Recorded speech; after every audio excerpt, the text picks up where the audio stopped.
I figured I'd do a little bit more of a audio on this, but yes, Suneater isn't nearly as uplifting as I would personally want, but that's not what keeps me reading it. Um, Basically, there's a whole lot of characters in this particular series that actually know the basic difference between right and wrong, and kind of like what my Twitter feed was talking about yesterday. Let me see if I can find it. Okay, essentially Mr. Misha was reblogging from someone else, but I'll give the full context here. Okay, at first Shackleton saying, you get a lot of we need stories about moral ambiguity from people who already have trouble understanding basic characterization, motivation, and nature of good and evil as they are presented conventionally. You need to understand that moral conflict or indeed have morality in your story to have ambiguity and be ambiguous about it. And even a lot of stories or characters that people profess are about moral relativeness are often, in fact, extremely moral fables. You have to have a clear line of good versus evil. Sure, you can have some people that are one side or the other, but without having the basic stark contrasts, the supposed shades of gray will never manifest. And Misha follows up with saying, people mistake stories involving moral peril as morally ambiguous stories, but what drives a noir or crime thriller is a strong sense of right and wrong, which that is also true. Suneater, essentially the quiet, you don't really get a sense of it at first, but they are kind of like like an elder, I wouldn't say like uplifted race, rather they're so old that they can exist at the beginning and at like the end of time simultaneously.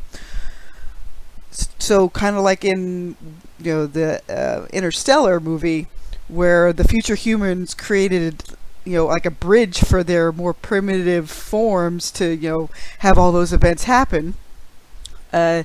These guys are kind of like that, but to 11.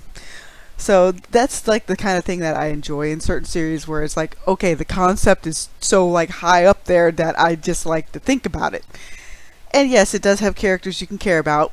Yes, Hadrian is very melodramatic, but I don't think nearly as melodramatic as, say, somebody like what's his face? Here, let me get some more coffee. Here, let me get some more coffee. Ah, there's the word. Hamlet.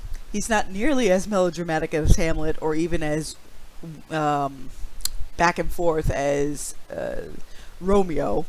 Although he does have some tendencies of what Mountains of Elysium was saying at one point, a Byronic hero. He does have a bit of that, and he's an unreliable narrator because he's recounting all this as a memoir, essentially. But yes, Hadrian himself is a pretty divisive character in terms of you're going to either love him or hate him. There's no really big way around that. And then at some points you'll tolerate him. Yes, he does make foolish decisions, but obviously the story, you're getting part of the ending already inferred by him just retelling this whole thing and putting it in some sort of like recorded format.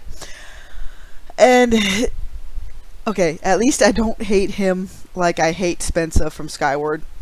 Spensa is, like I've said before, is a perfect antagonist, and put her in a male body and it would work out 10 times better.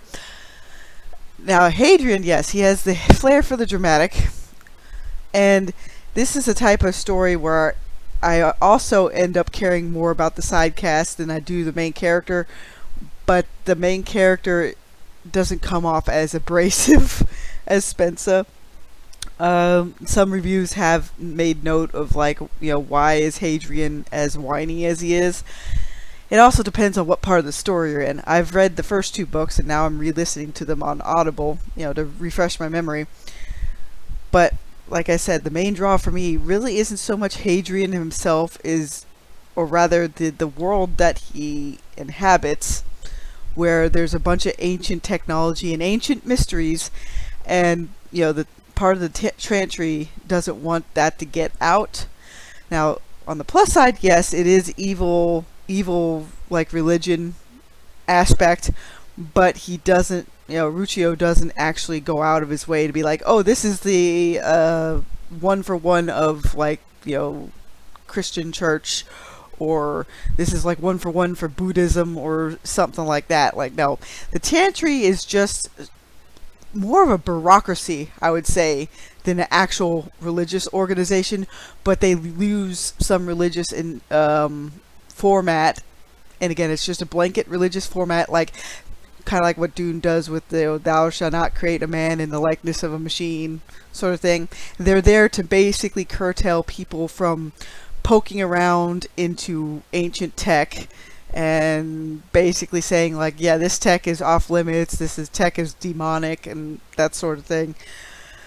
So they're not really doing a one-for-one of kind of like Shield heroes, oh, the church is evil from the outset. Like, unfortunately, as far as book 1 goes, you only really get Chantry members that are antagonistic towards Hadrian.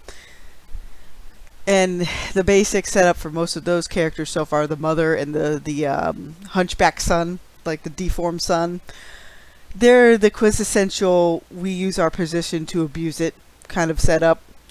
And they're not fun to be around at all.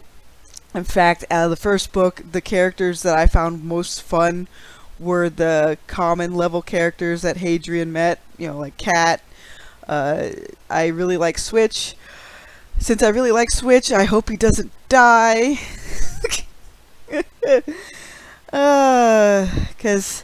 Because again, I haven't gotten to the third book, and based on the reviews I've seen between book 3 and book 4, they say some people drop like flies, so we'll see. That's the reason why, even to contrast with my own series, I don't have characters drop like flies.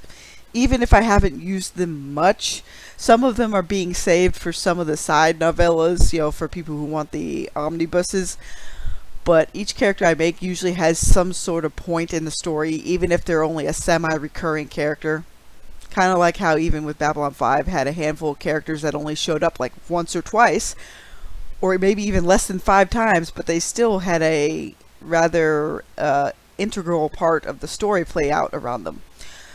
So that's what I was kind of mimicking with Upload Protocol. I wanted to make sure I'd have people that could stick around or be inserted as need be, to help carry the plot forward.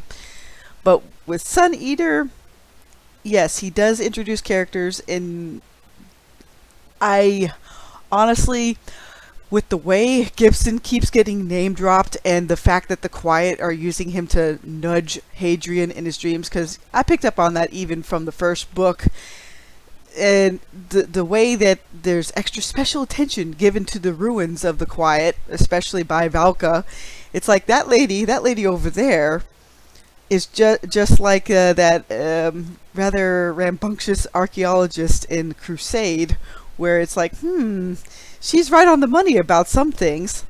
And the reason why they can't mess with the ruins much or understand the language is because of that whole kind of closed circuit time loop.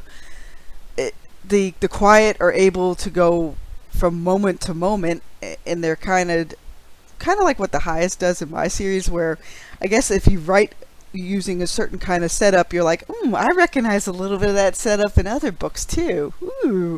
But yeah, the Quiet is pretty interesting. I want to see where that goes specifically, because I want to know if they end up being more of like an enlightened kind of elder or creation race like Lorien was, or are they going to be a little bit more rigid like the Vorlons?